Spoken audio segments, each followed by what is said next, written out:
Hadi vibes waya say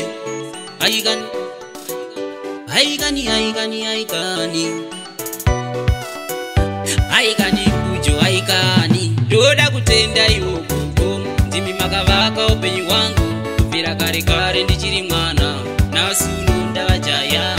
Doda kutenda yoko Ndimi makavaka upenyu wangu Kupira kare kare ndichiri mwana Nasunu ndavajaya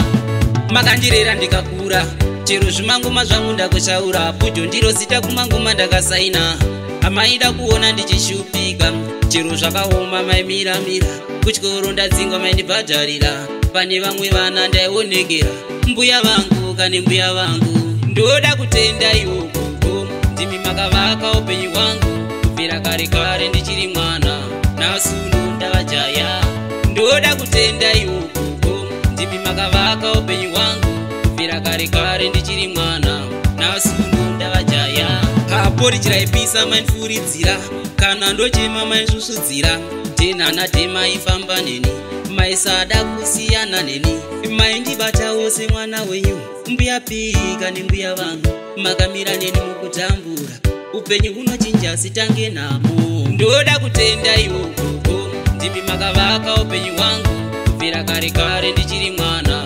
nasunu ndavajaya ndoda kutenda iwoko ndimi makavaka upenyu wangu kupera kare kare ndichiri mwana nasunu ndavajaya